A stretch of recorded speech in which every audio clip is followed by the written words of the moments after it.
अस्सलाम वालेकुम व्यूअर्स, कैसे हैं आप सब। मैं उम्मीद करते हैं आप सब खैरियत से होंगे जी। करते हैं आज का व्लॉग स्टार्ट। आज का व्लॉग हमारा बहुत ही मज़ेदार होने वाला है, बहुत ही ज़बरदस्त होने वाला है, क्योंकि काफ़ी दिनों से मौसम जो था वो बहुत ज़्यादा गर्म था। फिर अल्लाह का करम हुआ और पूरे मुल्क में बारिशें शुरू हो गई। पता नहीं आप जिस जगह पे हैं वहाँ पे बारिशें हो रही हैं या नहीं हो रही, लेकिन जहाँ पे मैं हूँ वहाँ पे तो रोज़ आंधी तूफ़ान बारिश आ रही है। तो जी मौसम बहुत ही अच्छा था जी। तो ये मेरे बब्बे साहब जो हैं वो मिठा साहब वो झूले ले रहे थे, इंजॉय कर रहे थे। तब तक जी मामी जी ने बोला कि आज हम बनाते हैं तंदूर पे रोटी लगाते हैं। तो उन्होंने पहले उसका मसाला तैयार किया, प्याज टमाटर सब मिर्च को बरीक बरीक काट लिया। फिर तब तक जो है ना उन्होंने आटा गूंदा। अच्छा मामी जी जो है ना वो काम जल्दी जल्दी कर लेती हैं, किसी का वेट नहीं करती। हमें काम करने में थोड़ा टाइम लगता है, लेकिन उनका एक्सपीरियंस माशाल्लाह इतना ज़्यादा है। ज़ाहिर है एक्सपीरियंस या तजर्बा जो है वक्त के साथ साथ आता है। वो जल्दी जल्दी नीचे काम कर रही थी, तो हमने कहा तब तक जो है ना वो तंदूर चला लेते हैं, ताकि उसकी हीट जो जब तक बेसन वगैरह तैयार होना है, रोटी का आटा गूंद के बैलेंस होना है, तब तक उसकी तंदूर की आंच जो है वो भी ठीक हो जाएगी। तो ये जी हमारे साथ इधर इंजॉय कर रही थी। ये देखें, ये इसके हिसाब से एक बॉर्डर है पाकिस्तान और इंडिया का। ये हमने जी कर लिया इसको रेडी, इसको साफ़ वगैरह किया, क्योंकि काफ़ी टाइम से पिछले साल तकरीबन इस पर हमने लास्ट टाइम रोटी वगैरह लगाई थी या इसको चलाया था, तो उसमें जाले लग गए थे। उसको अच्छे से साफ़ वगैरह किया। और ये मेरा बेटा जो है प्यारा से शहज़ादा, ये बॉर्डर क्रॉस करते हुए, और ये इसके साथ इसकी शहज़ादी आपी। फिर उसको साफ़ वगैरह करके ईंधन इकट्ठा किया, क्योंकि बारिशें आ रही हैं तो वो उसके अंदर रखना पड़ता है, दूसरी जगह पे रखना पड़ता है, ताकि बारिश की वजह से ईंधन जो है ना वो गीला ना हो। सूखा हुआ गोबर, चूरा और ये टहनियाँ वगैरह, ये सारी चीज़ें जो ना ये एक साथ, अगर एक ही चीज़ को डाल के ईंधन को या लकड़ी डाल के जलाई जाए तो तब भी जल्दी से आग नहीं जलती। अगर सूखा गोबर डाल के जलाया जाए तब भी नहीं जलती। अगर तुक्के सादे डालें तब भी नहीं जलती। तो इस तरह से दो तीन चीज़ों का मिक्स करके आग जलानी पड़ती है। जैसे ये गन्ने के जो छिलके हैं, इनसे जब रस निकाल लिया जाता है तो ये पीछे सूख जाते हैं। ये जब इनको जलाते हैं तो ये एक तरफ से तेल का काम करते हैं, बहुत जल्दी से इनको आग लग जाती है। और इस तरह से ये जो है ना बड़े तरीके से, बड़े आसानी तरीके से ना ये गांव के लोग ऐसे गोबर के 2-3 पीस कर लेते हैं। इनको इस तरह चीज़ें तोड़ने का इतना तजर्बा, मैं तो कहती होती हूँ आप लोग तो इस तरह से पत्थर भी आसानी से तोड़ सकते हैं, क्योंकि ये चीज़ें जो होती हैं ये एक्सपीरियंस से आती हैं, तजर्बे से आती हैं। पहले उसने जो था वो गन्ने के सूखे हुए छिलके डाले, फिर उसके ऊपर सूखा हुआ गोबर डाला, फिर उसके ऊपर टहनियाँ वगैरह डाल के फिर उसको आग जलानी थी, ताकि बैलेंस रहे। नीचे से चीज़ें जो है वो जल्दी आग लगे, फिर ऊपर टहनियों को पहुँचते पहुँचते तक वो नीचे से जो हीट है उसकी, कूलर कह रही हूँ सॉरी, इसका जो तंदूर है वो अच्छी तरह से ऊपर से लेकर नीचे से लेकर ऊपर तक हर तरफ से जो अच्छी तरह से वो हीट अप हो जाए, उसकी हीट बैलेंस हो जाए। क्योंकि ये जो चूल्हा या आग है, सिलेंडर वगैरह या गैस है, इसको तो बैलेंस करना आसान होता है, लेकिन तंदूर को बैलेंस करना थोड़ा सा मुश्किल होता है। ज़रा सी हीट का मसला हुआ तो रोटी ज़्यादा जल सकती है, अगर हीट कम हुई तो कच्ची रह सकती है। और दूसरा ये कि इसके चिपक में भी मसला होता है। अगर वो चारों तरफ से बैलेंस ना हो उसकी हीट, तो रोटी उसको चिपकती ही नहीं है उसकी दीवारों को। तो इसलिए इसकी हीट का जो ना बहुत अच्छे से ख्याल रखना पड़ता है। तो जी ये आग यहाँ से जलाई जाती है एक हिसाब से, ये इसका बटन ही कह लें, तंदूर का बटन है।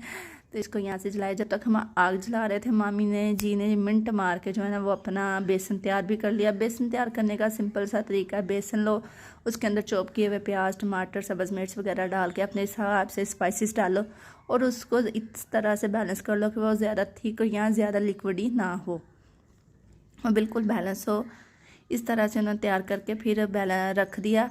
और ये फिर मेरे सामने उन्होंने बनाई ये गद्दी, ये मैंने फ़र्स्ट टाइम देखी थी इस तरह बनाती। इसके अंदर उन्होंने घास डाला था, जो अक्सर लेकर आते हैं खेतों से जानवरों को डालने के लिए, काट के डालते हैं बकरियों वगैरह को, या किसी भी तरह से घास इसको बोला जाता है। तो ये उन्होंने घास डाल के साफ़ कपड़ा लिया, इसको बोलते हैं, मामी जी इस कपड़े को बोल रही थी ये सूती कपड़ा है, सूती कपड़ा लिया है, ताकि रोटी जो है ना इसको चिपके भी नहीं और जो तंदूर के साथ है वो अच्छे से बैलेंस हो जाए। अगर हम रेशमी कपड़ा या दूसरा कपड़ा लें तो उसको आग बहुत जल्दी से पकड़ लेती है, इसलिए कपड़े का भी हिसाब रखना पड़ता है। तंदूर में रोटी लगाना एक तकनीक है, और ये तकनीक हर किसी को नहीं आती। यहाँ शाम होने वाली थी, असर की अजानें हो गई थी, थोड़ा सा टाइम हुआ था असर कि अज़ाने हुए को, तो ये हमने आके तब तक मामी जी ने देखा कि बैलेंस हो गया या नहीं। और गांव की सारी औरतें इस टाइम जो होती हैं ना, वो अपने अपनी छतों पे जाके काम करना शुरू कर देती हैं।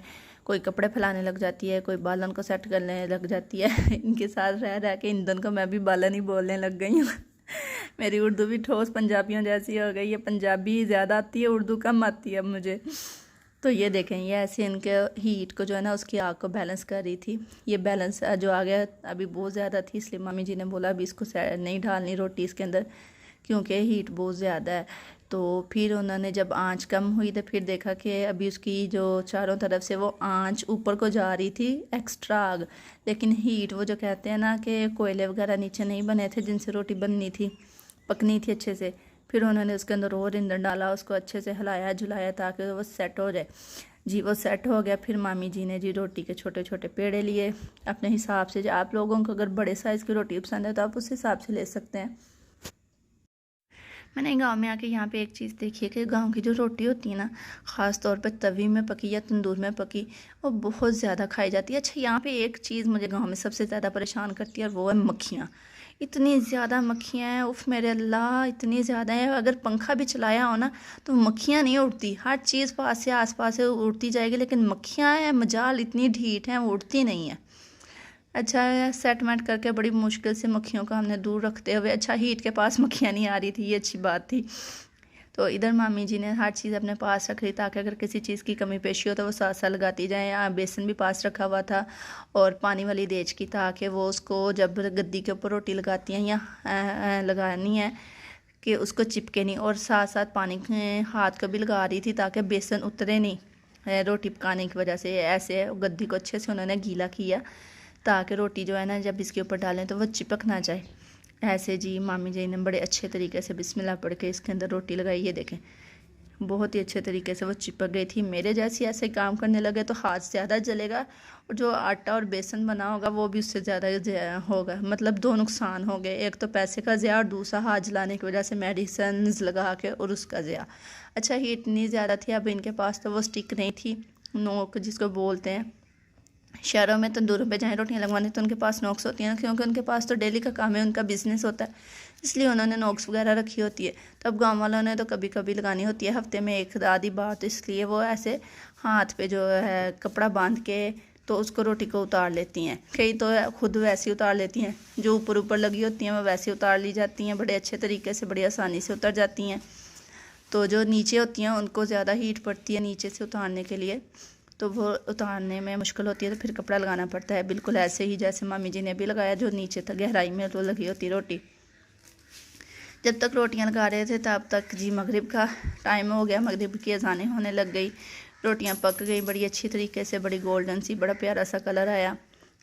तो अगर आपको वीडियो अच्छी लगे तो लाइक कर दें, चैनल को भी सब्सक्राइब कर दें, मेरे साथ लगे रहिए इस तरह की देसी और प्यारी प्यारी वीडियोस देखने के लिए। मेरे चैनल को ज़रूर सब्सक्राइब कीजिए। मिलती हैं अगली वीडियो में, तब तक के लिए अल्लाह हाफिज़। अपना ख्याल रखिएगा, दुआ में याद रखिएगा।